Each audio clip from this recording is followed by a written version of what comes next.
வேலூர் முத்தமிழ் சங்கம் மற்றும் ஷியாம்ஸ் கலை மற்றும் கைவினை கலைக்கூடம் மற்றும் All India Book of Records இணைந்து நடத்தும் தொல்காப்பியம் இணைய வழி உலக சாதனையில் பங்கு பெறுவதில் நான் மகிழ்ச்சி அடைகின்றேன். இந்த அரிய வாய்ப்பை ஏற்படுத்தி கொடுத்த அனைத்து சான்றோர்களுக்கும் ஒருங்கிணைப்பாளர்களுக்கும் இங்கு பங்கு பெற்றுக் கொண்டிருக்கும் அனைத்து சான்றோருக்கும் என்னுடைய வணக்கத்தை தெரிவித்துக் கொண்டு தொல்காப்பியத்தில் அறிவியல் சிந்தனைகள் என்பதை பற்றி சிறு உரையாற்ற இருக்கின்றேன்.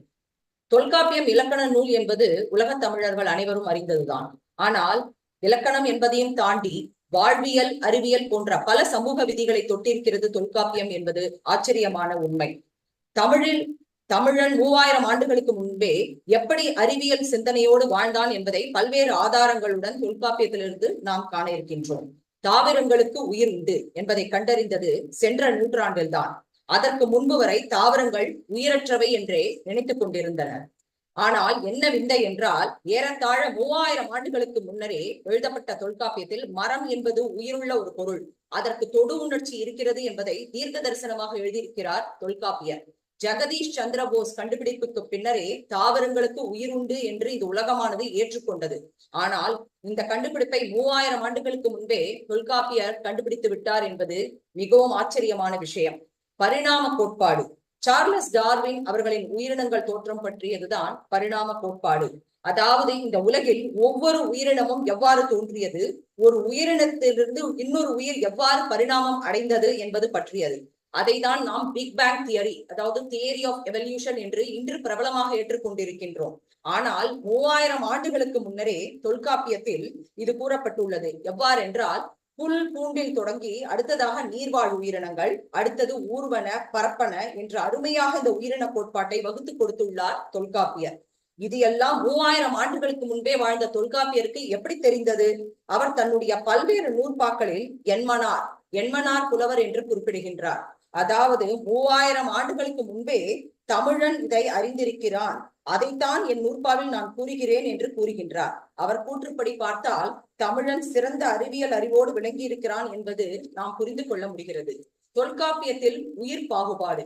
தொல்காப்பியர் உயிர்களை வகைப்பாடு செய்யும் போது 1 அறிவதுவே உற்றறிவதுவே, 2 அறிவதுவே அவற்றோடு நாவே, 3 அறிவதுவே அவற்றோடு மூக்கே, 4 அறிவதுவே அவற்றோடு கண்ணே, 5 அறிவதுவே அவற்றோடு செவியே, 6 அறிவதுவே அவற்றோடு மனமே என்று பாடியுள்ளார். இதில் மெய், வாய், மூக்கு, கண், செவி என 5 புலன்களின் படிநிலை வளர்ச்சியும் குறிப்பிட்டுள்ளார்.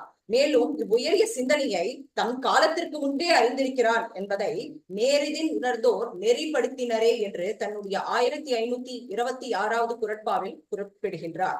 ஓர் அறிவுடன என்பது புல் மரம் செடி என்பதை புல்லும் மரணும் ஓர் அறிவினவே பிறவும் உளவே அக்கில பிறப்பே என்று குறிப்பிடுகின்றார். ஈரறிவுடையன என்பது நத்தை, மீன், சிப்பி போன்றவை என்பதை, அவற்றுக்கு உற்ற அறிவரோடு நாவால் உணரும் தன்மையும் உண்டு என்பதை நந்தும் முரளும் ஈரறிவினவே பிறவும் உளவே அக்கில பிறப்பே என்று குறிப்பிடுகின்றார். 3 அறிவுடையன.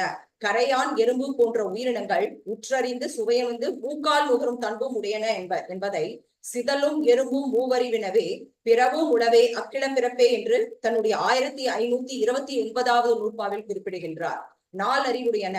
நண்டு, தும்பி, வண்டு ஆகியன உற்றறிந்து சுவையுணர்ந்து மூக்கால் நுகரும் தன்மையோடு பார்த்தல் என்னும் தன்மையும் உண்டு என்பதை நண்டும் தும்பியும் 4 அறிவினவே பிறவும் உளவே அக்கில பிறப்பே என்கின்றார்.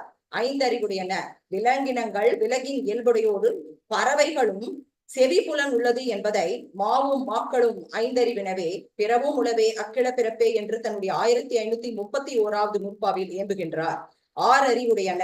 மன அறிவுடைய மனிதர்கள் 6 அறிவுடையவர்கள் ஆவார் என்பதை 6 அறிவு அதுவே அவற்றோடு மனனே மக்கள் தாமே 6 அறிவு உயிரே பிறவும் உளவே அக்கள பிறப்பே என்று குறிப்பிடுகின்றார்.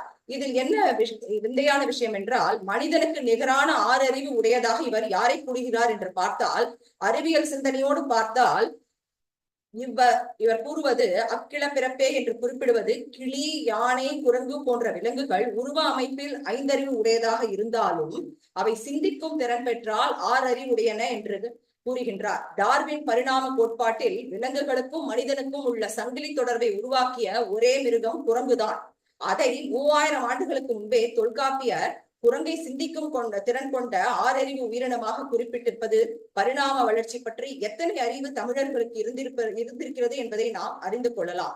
உலகம் 5 பூதங்கள். இந்த உலகம் 5 வகை பூதங்களால் பிரிக்கப்பட்டுள்ளது.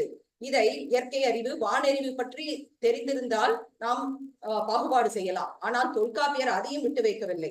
நிலம், தீ, நீர், வளி, விசும்பு 5ம் கலந்த மயக்கம் ஆதலின் இருதினை ஐம்பால் இயல்நெறி விடாமை திரிவு இல் சொல்லோடு தழா அல் வேண்டும் என்று கூறுகின்றார்.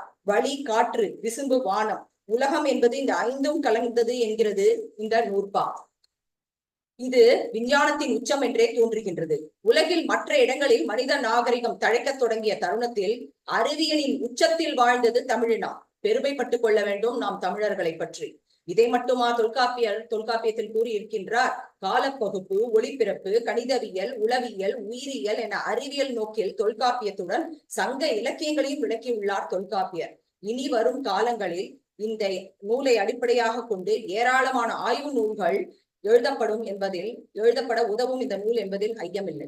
இந்த அரிய வாய்ப்பை அளித்த நல்லுள்ளங்களுக்கும் சான்றோர்களுக்கும் என் தோழர் தோழியர்களுக்கும் வணக்கத்தை தெரிவித்துக் கொண்டு, நன்றியை தெரிவித்துக் கொண்டு விடைபெறுகிறேன். நன்றி, வணக்கம்.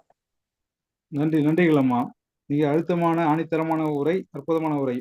இந்த பெருமைமிகு தொல்காப்பியத்தை நாம் வணங்குவோம், வாழ்த்துவோம்.